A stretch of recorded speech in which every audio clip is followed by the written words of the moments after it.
Hey everybody, welcome back to our quarantine Q&A here during this pandemic season. It is Holy Week and this is the Holy Week edition. So I'm here with Garrett. Hey Garrett. I had to unmic myself, but Oh, hello. he's got his Hello. own mic and he's behind the camera today. Not a whole lot of cameras switching, just real simple. Me and Garrett in this upper room that is my office.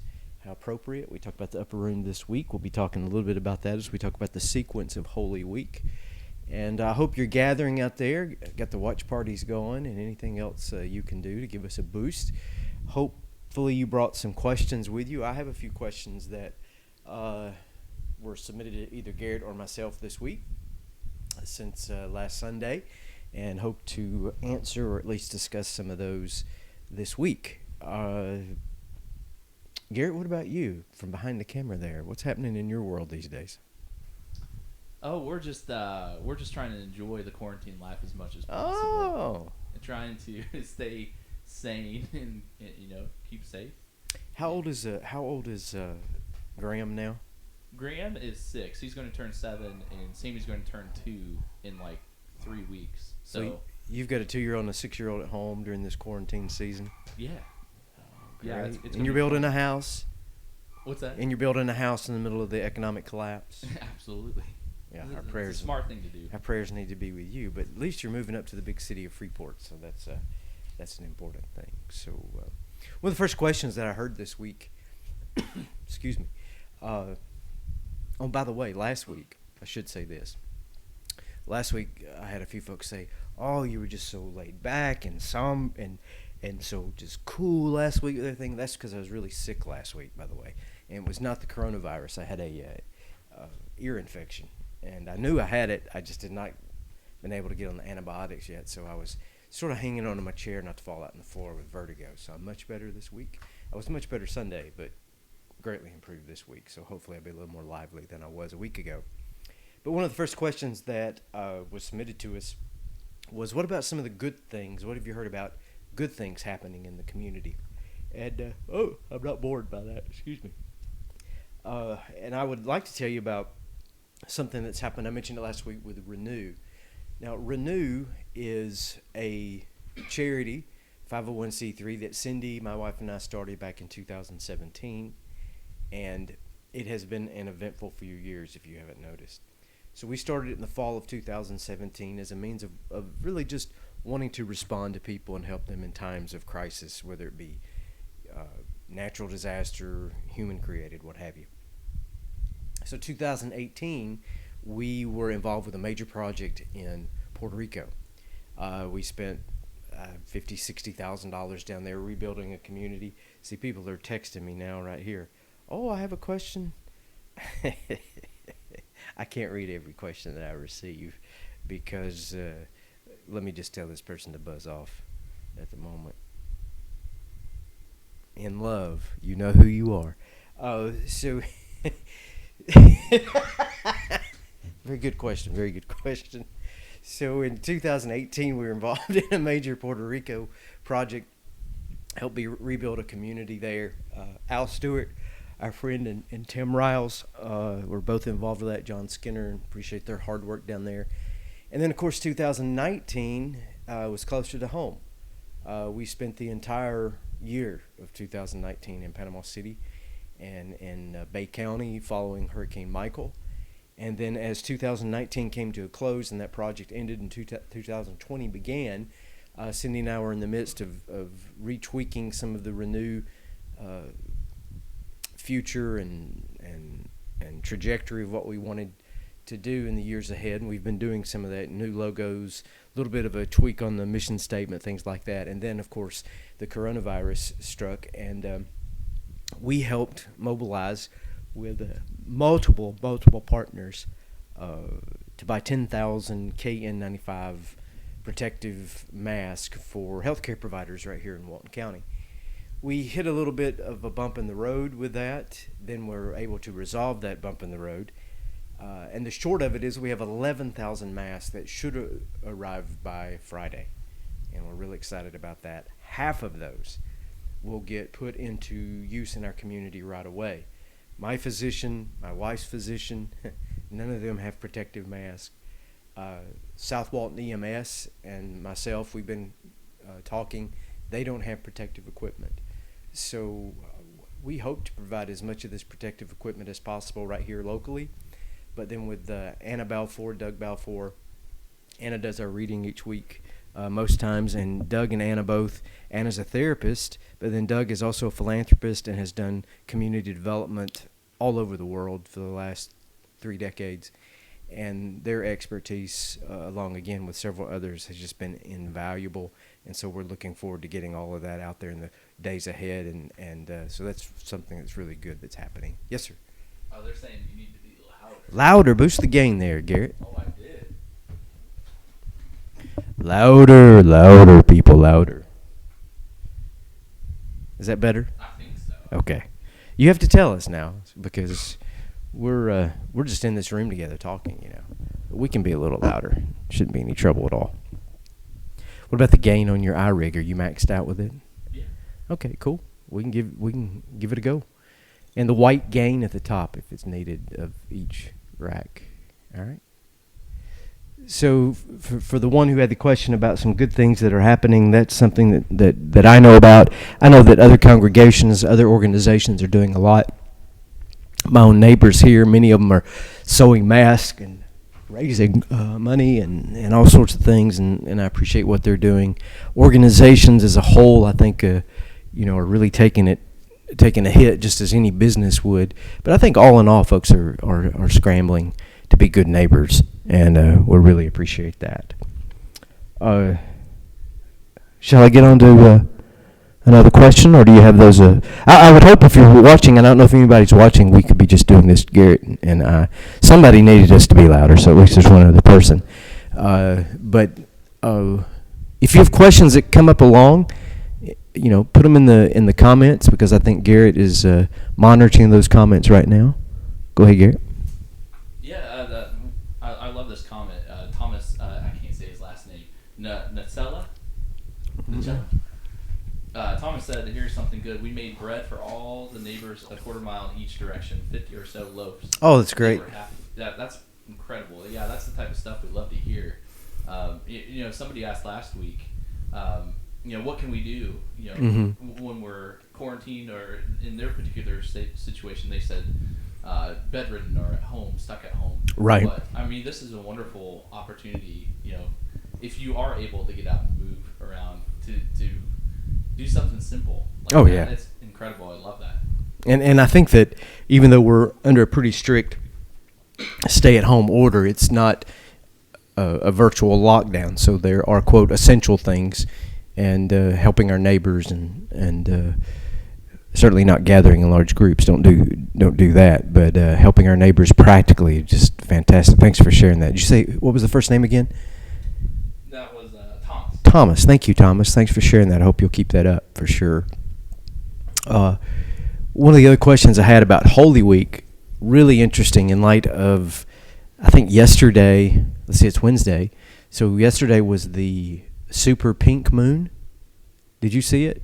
I didn't know. I didn't see it. I tried to go out at 8:30 or 9, but I think it was cloudy, and I think also the moon had not risen yet, and I have a yard full of pine trees, so the moon has to get pretty high in the air before I see it. And I saw all the beautiful pictures, and I just figured that was enough for me. Well, it's interesting because this next question is about why do Jews, I have my questions right here, why do Jews celebrate Passover today when Jesus had the Passover meal with the disciples on a Thursday? And this goes back to that big, beautiful pink moon last night. Passover and Easter are movable feasts. St. Valentine's Day is a fixed feast, always the 14th day of February. Christmas is always a fixed feast, 25th day of December. Easter, as you know, moves, and Passover moves. They're not the same date each year. Easter is always going to be a Sunday. Passover is going to change day to day, depending on what year it is. Passover in the Jewish calendar is always the 15th day of Nisan, and Nisan is a lunar month in the Jewish calendar. So they don't follow the Gregorian calendar or the Julian calendar. Those are the two calendars that run the East and the West in the world today. They follow their own. They followed it forever.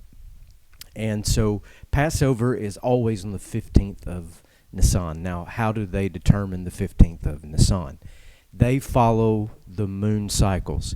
The first full moon after the spring equinox is Passover. The full moon was last night. And the day begins at sunset. So today's Passover, the first day after the full moon, and that's how we arrive at the setting of the date of Passover. You'll have to flag me if there are questions or something to stop me there, Gary. Yeah, so Chaz Wheelahan asks, how are you celebrating Passover? Well, I'm not celebrating Passover, being distinctively Christian and not Jewish. Although Passover informs all of our Christian celebrations during this week. Let me go back to that date, Chaz, and then we'll connect those two. Passover, 15th day of Nisan. Passover is set. In the Western world, Eastern world, what we do is we go to March 21st. That puts us in the same lunar pattern as the Jewish calendar. We go out from March 21st, and we find the first full moon. The first Sunday after the first full moon, after March 21st. How do you like that? That's a mouthful. That is Easter. March 21st, first full moon, first Sunday. And so Easter can fall as early as March 22nd, and it can fall as late as, I think, April 24th, April 25th. A little better than 30 days, again, because it's following the lunar cycle. And Easter moves during that time period. There's been some attempts by the World Council of Churches in the last few years just to say second Sunday of April, third Sunday of April, but that hasn't gone anywhere. We've been doing this since the time of Pope Gregory. And one more addition, the Orthodox Church, the Eastern Church, Orthodox Easter does not fall. Sometimes it falls on the same day as Western Easter, but it can be as much as a month later, because they follow the Julian calendar, the ancient Roman calendar, and the Western world follows the Gregorian calendar, and the Hebrew people follow the lunar calendar. So there you are. That's. He's asking if you celebrate on Thursday. Yes, we would celebrate on Thursday. Maundy Thursday is what we would call it. Even though Passover would be today, that if Jesus were alive today, it would alter all the events of how that week transpired. Maundy, Thursday, and I'm going to talk about the different days of Holy Week, Chaz, if you hold that in just a second, and talk about those traditions. And you don't see as much Maundy, Thursday celebration in more free group Protestants, but you certainly see it in the Catholic Church and in liturgical Protestant churches. You will see, a Holy Thursday, Maundy Thursday, Holy Friday, Good Friday, Holy Saturday services, a service almost every day of the week, multiple services during the week of Holy Week. And we have done Maundy Thursday services in the past at Simple Faith, and we've done Good Friday services. This is probably a good time to say we have a Good Friday service this year. It'll be virtual, be coming from you right here in this room at noon on Friday. Why noon? Jesus was put on the cross roughly at 9 a.m. in the morning, was there for 6 hours. Noon is the middle of that time period in which he was on the cross. Other questions there? Nick Turner was wondering if we are sponsored by Taylor tonight. Oh, thank you very much. We should be sponsored by Taylor. They've received enough of my money over the years, Nick. So I appreciate that. You have a sharp eye. So thanks, Nick. That brings us to the sequence of the last week of Jesus. That's my fourth question that I'd received this week. Can you talk about the sequence of Jesus' last days? And so I just borrowed some of my own notes from my Life of Jesus study, and I won't give you the whole thing, but as much as you want to listen to and discuss. Because of the importance of Holy Week you find that the four Gospels use an exorbitant amount of their material and space to talk about Holy Week. Now, a little known fact, maybe a trivia fact at a dinner party you can ask when we have dinner parties again. How many actual days do we have of Jesus' ministry? The answer is typically 3 years. Although there's some case to be made that Jesus' ministry was only a year. But set that aside. If you count the days in the four Gospels and you piece them together, you find out that we have about 50 to 60 actual days of Jesus' life. That is it. 2 months. Now, they're not consecutive days, of course. They are flashbulb photos of his ministry and life during that time. But only 50 to 60 days.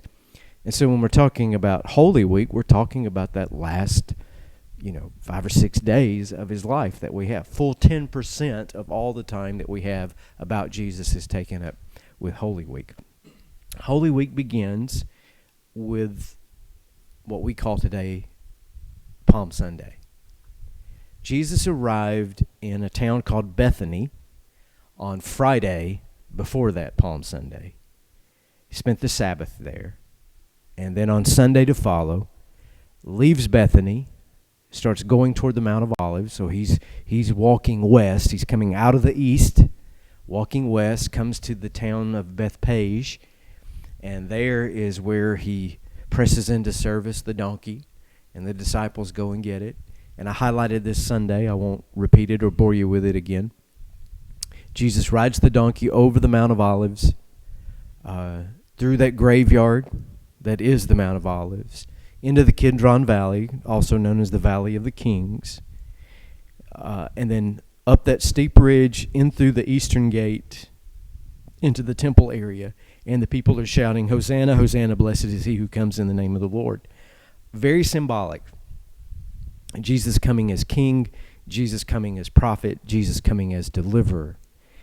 And John adds one of the better details of the story to say that one of the reasons that the crowds were so large that day is because Jesus had recently raised Lazarus from the dead, and he has come from Bethany, which was Lazarus' hometown. And so Jesus is a sensation on that first Palm Sunday. And the religious authorities don't like it. And it is from these events that the high priest utters those tragic and prophetic words, "It would be better that one man die than the whole nation perish." And in Christian thought, we've taken that and really put our theology spin to it. But at that time, it was just completely practical. We have to get rid of Jesus, this prophet, because he's a threat to the status quo. And if he disturbs the people and there's a riot, if he disturbs the Romans and they take our power away from us, they were holding on to their own status quo, hanging on to their own power and managing their wealth and their position. And Jesus was a threat to those things. You're lucky you have something to say there, Garrett. Okay. Well, give me a signal. We haven't worked out all of our signals yet. I don't know if you, on Sunday, I'm in the middle of my talk, and Bobby and Garrett are like making mouth signs and hand signs to each other, and they were really distracting me. And we haven't figured out all of our internal communications yet. But so that's Palm Sunday, and that is the beginning of what we classify as Holy Week. Holy Monday. Well, let me go back. At the end of Palm Sunday that evening, Jesus retreats back to Bethany, 4 miles or so away, depending on where you locate it today. So he goes back to Bethany and spends the night. Monday morning, all four gospel accounts tell about the triumphal entry, Palm Sunday. We have a little bit of difference about where the four gospel writers put this, but it's certainly the next thing to happen. It appears to happen on Monday. Jesus returns to Jerusalem. He would have walked that same path over the Mount of Olives. And on Monday of Holy Week, he cleanses the temple. he drives the money changers out. And if there was any doubt about his intention on Sunday, he squelches that doubt on Monday by returning literally to the scene of the crime. He had came in as king. Now he comes in angry, righteous anger. The money changers were set up outside the temple in such a way that what they would do is every family was required to bring a sacrifice at Passover. And it's Passover week. And what would happen is the money changers were there to save you the trouble. You just show up. Don't worry about hauling your animal all the way from the other side of Israel. We'll have animals here for you. Of course, when you got there, their animals were 2-3 times what it would cost to bring your own. Not to mention the fact that if you brought your own, it would be rejected as somehow inferior and you would be forced to buy one anyway. And then when you went to pay for it, if you had a Greek or a Roman coin, that wouldn't be good enough. You had to go exchange that for Jewish temple currency, not even Jewish currency, temple currency. And so when you made that exchange, the money changers at the temple, the exchange rate may be 2 or 3 times. So they're ripping off poor people. They're stepping on their throats. And this is what Jesus condemns. Jesus condemns the corruption of his national leaders and turns over the tables and runs the animals out. Like I said, he's very angry. He's very upset. And if there was any doubt left in anybody's mind about what they were going to have to do with Jesus, the conspiracy against him is really, really coming into shape at this point. Monday night, wisely, he goes back to Bethany again, retreats outside the city. Tuesday morning, Holy Tuesday, Jesus gets up, walks over the mountain again, into the city of Jerusalem again. And on Tuesday, we have more words and more teachings from Jesus on Tuesday of Holy Week than any other single day in his life or ministry. The Olivet Discourse in Matthew 24:25. Matthew 23, he condemns the religious leaders outright for a whole list of sins. Again, it's their corruption, it's their greed, it's locking the doors of heaven in people's faces, it's putting heavy burdens on people's backs, and then not lifting a finger to help them. It's inflammatory, and he does it to their faces, and he does it on the temple grounds. And you have these 3 events right one after the other, Palm Sunday, Holy Monday, Holy Tuesday, where Jesus is just hammering away at the authorities. And he knows what he's doing. He is provoking them. They will act on their anger and finish him off. If Jesus had stayed in Galilee, if Jesus had stayed out and been a country preacher up in the hills all that time, they would have left him alone. But when he brought his show to town, so to speak, and attacks the town and condemns the leaders that are both political and religious leaders at the time, it's more than they can stand. I would really recommend you. Let me see if I wrote down a verse here. Mark 13:1-37 is some of his teachings on Tuesday, and then again I already mentioned Mark 13:1-37, and then if you'll go and look like Matthew 22-25, you'll see so much of what he has to say on that Tuesday as well. Mark 13:1-37. Mark 13, essentially it's the entire chapter.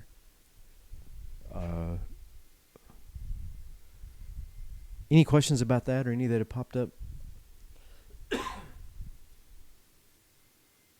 No questions so far, but Jeff Allen says it was either Wheel of Fortune or Ronnie. Hey! Sue's watching Ronnie, I'm watching Vanna. I'm not surprised by that. We appreciate that. Holy Wednesday arrives. Thanks, Jeff, by the way. Holy Wednesday arrives, so it would, if we were talking about today, what does Jesus do on Wednesday? He stays in Bethany because the ball is rolling now. The conspiracy against him comes to full shape on Wednesday. He stays in Bethany, and there he is anointed by Mary for his burial. She understands what's about to happen. She's probably the only one in the room who does. Some of the disciples grumble that she took this expensive perfume and poured it out on him, and they said, "Oh, that could have been used to feed the poor." One of the gospel writers makes it clear that it's Judas who says that. Of course, they would say it's Judas because Judas is. We don't know much about Judas until this moment, and then he becomes the one who participates in the conspiracy. In fact, we're told that on Wednesday of Holy Week, he goes to Jerusalem and strikes his deal with the religious leaders because he knows Jesus will be coming back into town later in the week. Judas has always been, in many ways, I don't know if I want to use that word, but the scapegoat. In one account, he's called a devil. In another account, he looks like he's just pitiful and didn't know what he was doing at all. There are two different accounts of how he died that aren't reconciled one with the other. He's an enigmatic figure.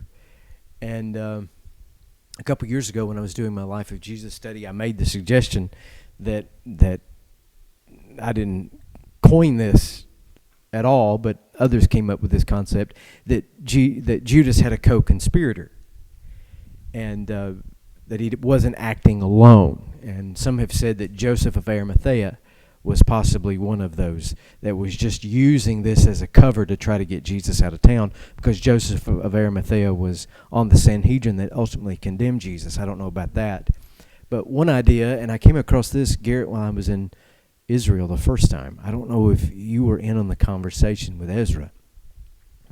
Great conversation about quite possibly the main conspirator with Judas was Jesus. Yeah. That Jesus is ensuring his death. Jesus is offering himself up. And I don't know, it's speculation, but it's pretty cool speculation just to think about. And you can't deny the fact that Jesus is orchestrating the events, to how he needs them to play out the way they are playing out in the timing in which they play out. Because he is reenacting so much of Israel's story. He comes in as king, he comes in as prophet, but he will leave as sacrificial lamb, scapegoat. And he dies on that Good Friday, the same day that they would have been offering the lambs and the sheep at the temple. So that's all intentional. Jesus on Thursday of Holy Week leaves Bethany for the last time. He sends disciples ahead of him to prepare the upper room. On that Thursday evening, he has the Seder meal, what was essentially a Seder meal with his disciples, institutes the Lord's Supper, communion as we call it. Lets them all know he's going to be betrayed. Tells Simon Peter he's going to deny him. Tells them they're all going to scatter. They're in shock. They're in disbelief. They have dinner. They leave the dinner, go back to the base of the Mount of Olives to the Garden of Gethsemane. That's where Jesus is arrested after a time of prayer. Great struggle. He has a late night, early morning trial before Caiaphas. He's condemned to blasphemy. He's handed off early Friday morning to Pilate. Pilate, realizing that Jesus is from the Galilee, hands him off to the governor of Galilee, which was Herod. Herod knocks him around a little bit, more as a curiosity than anything else, sends him back to Pilate. So Pilate is stuck with him. Pilate tries to release him. The crowds will have no part of it. He tries to release Barabbas to them. Barabbas is an interesting name. Abbas, it's son of the Father. So you have Son of God and Son of the Father put up as the choice. Jesus is chosen, and in that moment, it's horrific that some of the Jewish leaders stir the crowd up to say, let his blood be on us and our children. That right there is the source of all European anti-Semitism to this very day. And it's tragic because it should not be that way. This had nothing to do with race. Jesus is a Jew. Jesus was a Jew. This had to do about power, about whose power was going to be in play here. The power of God, the kingdom of God, or the power of men, the kingdom of men. And so I reject as strongly as I can any type of anti-Semitism that is a result of the crucifixion of Jesus. If Jesus came today and he came as an American, he wouldn't last over 30 years saying the things he said, doing the things that he did. We couldn't abide that. And that's what countries and people always do. They take their greatest prophets and they kill them, and then a few years later they'll build them a monument to atone for that. Those events transpire into Friday morning, Good Friday. Jesus is taken to the cross at roughly 9 in the morning, as I've said earlier. He hangs on that cross until 3 in the afternoon. The day ends, new day begins at sunset. He is very hastily buried. So think, get him off the cross, cleaned for burial, and placed in a tomb within 3 hours, while also having to take care of the governmental red tape in the process to allow for that. If it hadn't been for Joseph of Arimathea offering the grave and offering to pay for the burial, Jesus would have hung on the cross, or being removed from the cross, cast into Gehenna, the valley of Gehenna, where we get the concept of hell, because that's what happened to rebels and seditionists and insurrectionists. They weren't given a proper burial. They were cast out with the garbage. And so on Friday night by 6 o'clock, hastily he's put in the grave. The stone is rolled over the mouth of the grave. And then Holy Saturday arrives. And on Holy Saturday, it appears to be the timeline for which Judas took his own life. And again, we have two different accounts of how that happened, one in the Gospels and one in Acts. And the disciples and Jesus' followers are left in the dark. We like to, especially in the Protestant church, we like to skip Holy Saturday altogether. I know it's Friday, but Sunday's coming. We'll just get right to the resurrection. But for most of us, the life of faith is lived out somewhere between Good Friday and Easter Sunday morning. Most of us live our lives on Holy Saturday. We struggle with our doubts. We wrestle with what it all means, disappointments. And for the disciples in particular, Holy Saturday must have just been absolutely crushing for them. Garrett, any other questions there? We got anybody else left, or have I rambled too long? Yeah, we just had a question arise just now. Marco, I don't want to butcher your last name, Esquidala. I know who Marco is. Yeah. He asked the question, can you talk about the soldier who stabbed Jesus and ultimately killed him? Sure. The relationship God has with soldiers. There's a couple soldiers there, Marco. The soldier that pierced Jesus' side with the staff, with the spear, and the blood and the water flowed, it said. And medical doctors would look at that and say it was the pericardium of the heart, that Jesus' heart was pierced with that spear, and the blood and water flowed would make a lot of sense. As an aside, crucifixion, you were never intended to bleed to death with crucifixion. Crucifixion was a long, slow, gruesome, torturous death. They put the hands up in this position, or sometimes even higher, and let the body slump down in order that the diaphragm of your chest would become paralyzed with carbon dioxide. You had to push up to breathe to get oxygen in. And of course your feet are nailed to the cross. So even pushing up is excruciating. But no vital organs are affected. And so a person could hang in that position, and there are tales from Josephus in the first century of people being on a cross for 6 or 7 days like that. And that was the intent of the Romans as an occupying force.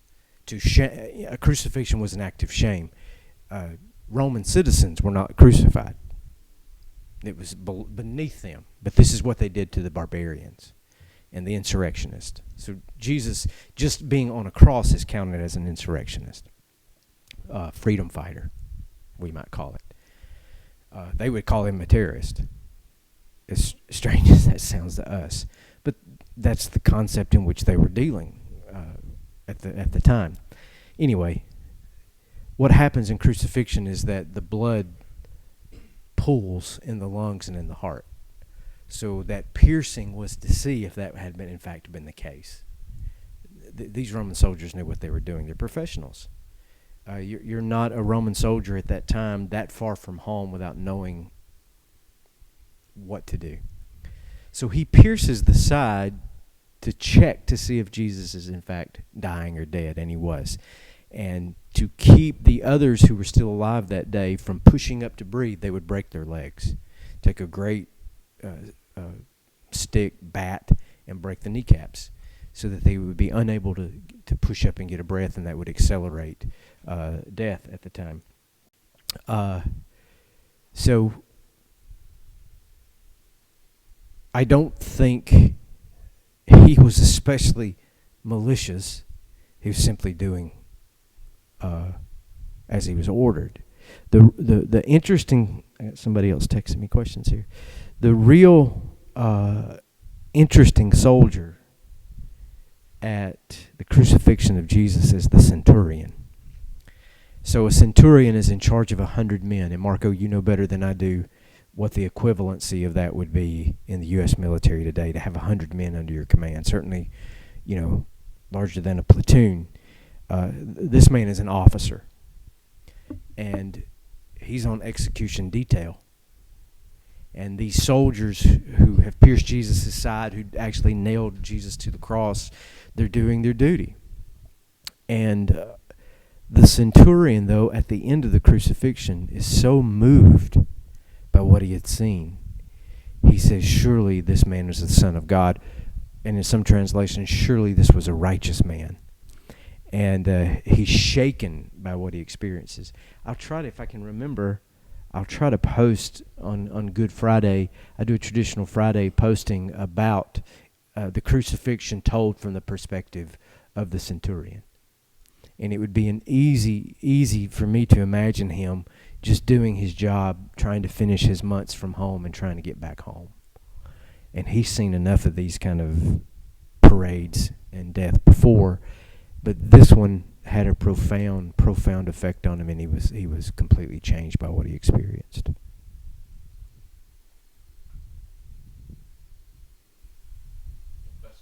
No, I got people haggling me, man.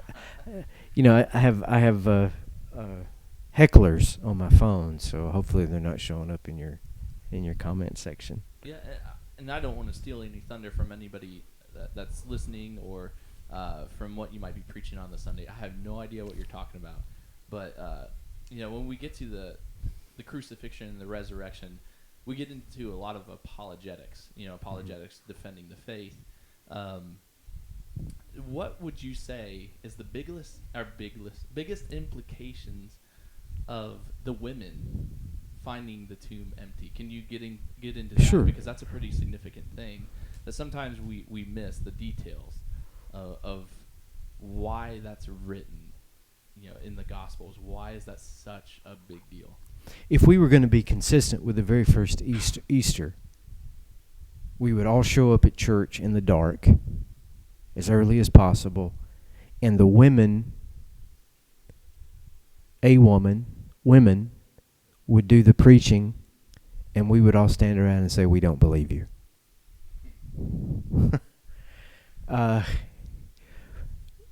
Women were the first preachers of Easter. because they experienced Easter first. And that the Gospels would do that is an indication of two things. Number one, in that time, and sadly in our time, a woman delivering that message, a message of apologetics, a message of faith, would be unheard of, because women, quote, were not allowed to do that in that culture. But number two, so that speaks to the authenticity of it. It occurred spontaneously and with great emotion, and this is their experience. So it tells us that. And you'd have to repeat the second half of the question, Garrett, for me to get to the rest of it. But the disciples who would become the early church were just dumbfounded that this has happened. They couldn't believe it. But it says a whole lot that Jesus would also make his first appearance to a group of women. That he appeared first to them, not to the sanctioned male leadership of the church early on. Good question.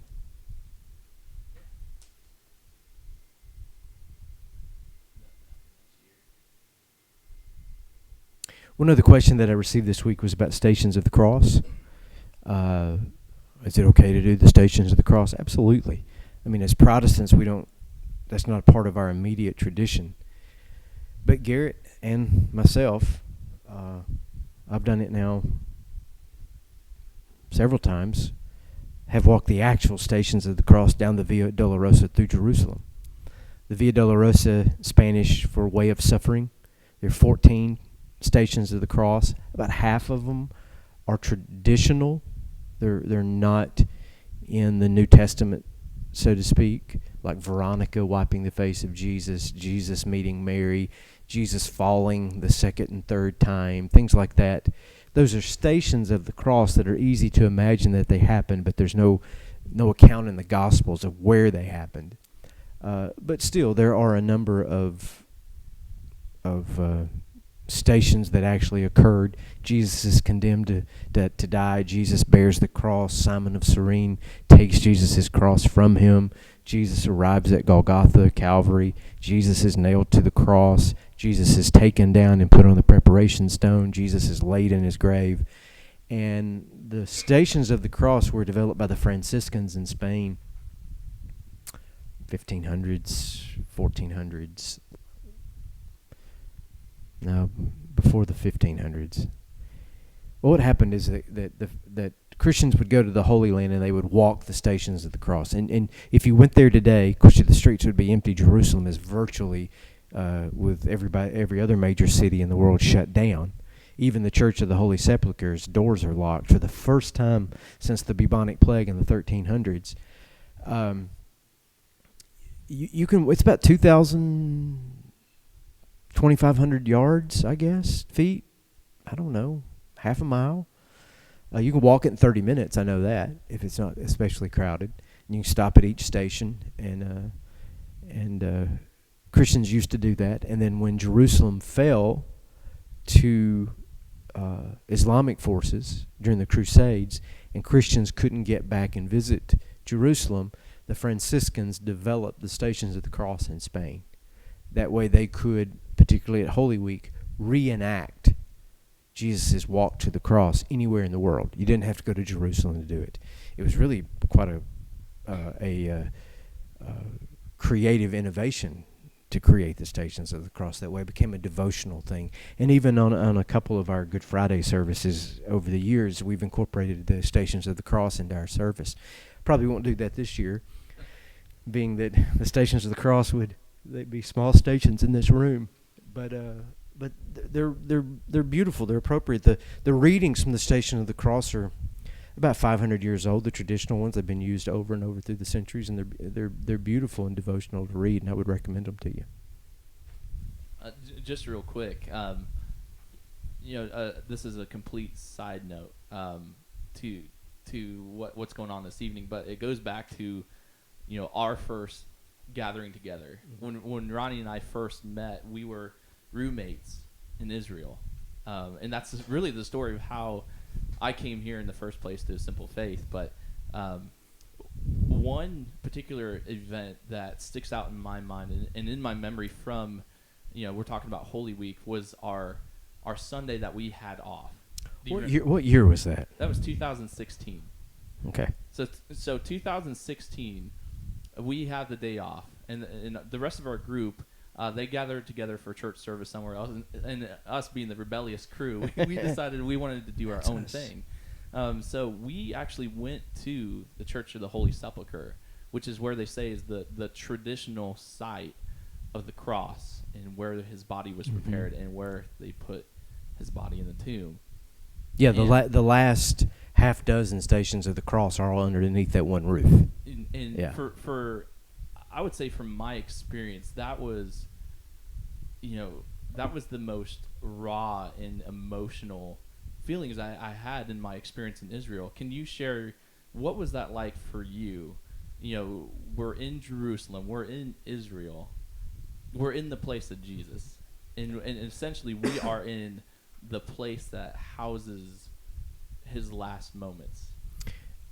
I've gone to that church multiple times on my multiple visits back. So I don't know. I've been in the Church of the Holy Sepulchre maybe half a dozen, 7 times, and with you was my first visit.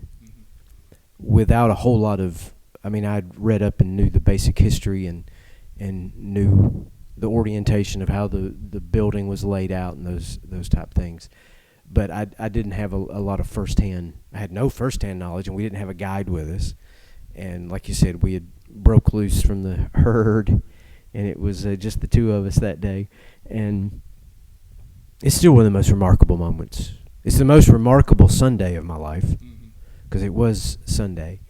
And the Greek Orthodox Church was in worship there, and the Catholic Church was in. There's about, about 8, 9 different denominations that share that building, and they were all busy. It's Sunday morning, so they're all having mass or worship, and then that long twisting line to get into the tomb itself, and to climb up the stairs now, but to climb up the very hill of Golgotha, and then you have to get down on your hands and knees, remember, and crawl underneath that altar to reach in and touch it.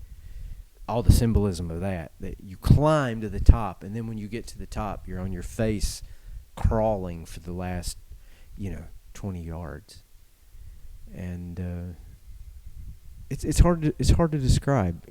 I saw a little bit of everything that morning. White people, black people, Americans, Israelis, Islamic, Indian, Buddhist, Ethiopians, Greeks, Frenchmen, English. The whole world. The whole world was underneath that dome. And that gave me great hope. And then I realized, too, that even though the whole world's underneath that dome, that the Christians can't get along well enough to even be trusted with the keys to the building. An Islamic family has the keys to the building, and they've had the keys to the building since Saladin, after the third crusade, because Christians are fighting over who's going to be in charge. And that sort of, for me, in that moment, sort of crystallized the whole world, all of our communities. This place of beauty and reverence, and where everybody can come together, and then at the same time you have all these elements of competition and struggle and tug of war that's lurking behind the scenes, And I thought it was a pretty good metaphor for every Holy Week in a lot of ways.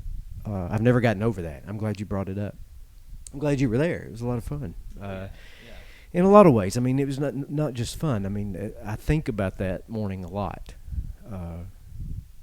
Every time I've gone back, and I've stood outside and been interviewed by NBC International News about what does it mean to you today, Keir, I forget what the reporter's name is, and give this long interview about it, and that was okay, but there's nothing like just being there in the quiet, because it's really quiet that morning, if you'll remember. It wasn't a big, giant, bustling crowd. Yeah, and the line to get into the tomb was very short. Compared to the next day when we went there with our group, it was pandemonium. That's when we got to stand back. Right. That's when we met the gatekeeper. Yeah, the doorkeeper of the Church of the Holy Sepulchre. So it's a special place, and when all is well and settled, I hope to visit there again many more times. Yeah, and really, this could be a plug. Israel 2021. Well, we're talking about Israel 2021 in the spring of 2021. We'll have to see how events unfold over the next 9 months, but that was certainly the tentative plan. March, late February, early March. It wouldn't be near Easter, right near Easter. There's just too much going on at Passover and Easter in the Holy Land it's like the Macy's Day Parade and Dick Clark's rocking New Year's Eve all in the same place, and try to avoid those crowds. But yeah, 2021 spring, late winter, early spring 2021. All right. Well, those are my questions. If you have any more for the coming week, I hope you'll submit them. We'll let you know after Easter if we do another Q&A. Probably will on next Wednesday evening. Just to let you know what's coming up the rest of the week. Good Friday service at noon on Friday, noon Central, for those of you that are watching this in the Eastern time zone or Mountain time zone. So it will be noon Central time. And then Easter morning, 10 o'clock right here, 10 o'clock Central for our Easter service as well, and hope you'll come back and join us. If you have any other questions, send them on out to Garrett or myself. We'll get them together, and look forward to talking to you on the other side of Easter for another Q&A. Stay safe, wash your hands, don't touch your face. I violated all those things tonight in this room. I know I've touched my face, and I know I've been coughing. This is my only microphone. Nobody else is using it, and it's sterilized after every service. So we're going to stay safe here and hope you'll do the same. We'll see you on Friday at noon.